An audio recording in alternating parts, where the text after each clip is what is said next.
Corona काळात गरीब रथ आणि राजधानी सारख्या महत्त्वाच्या गाड्या बंद झालेल्या आणि आज राजधानी आणि गरीब रथ आणि मँगलोर एक्सप्रेस या प्रवासी संघटनेच्या पाठपुराव्यामुळे मुख्यमंत्र्यांच्या सुलभाताईंच्या आणि मुख्यमंत्र्यांच्या पाठपुराव्यामुळे आपल्या आमदार खासदार आणि पालकमंत्र्यांच्या पाठपुराव्यामुळे आपल्याला परत मिळाले।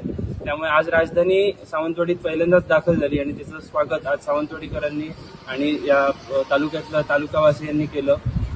ही राजधानी गाडी दिल्लीला डायरेक्ट कनेक्ट होते, त्यामुळे आता सावंतवाडी टर्मिनसच्या इतिहासातला हा सुवर्ण क्षण या 2 दिवसात सावंतवाडीकरांनी अनुभवला।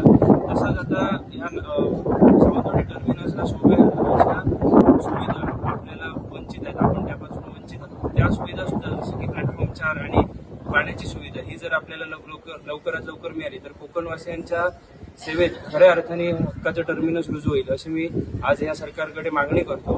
लवकरात लवकर या सरकारने या मागणीची दखल घेत कोकणवासियांना न्याय द्यावा याची मी विनंती। त्यातच ह्या तिन्ही गाड्यांसाठी अजून प्रयत्नशील असलेले खासदार डॉक्टर श्रीकांत शिंदे आणि खासदार श्री नरेशजी मस्के यांचेही आम्ही संघटनेमार्फत आभार मानतो।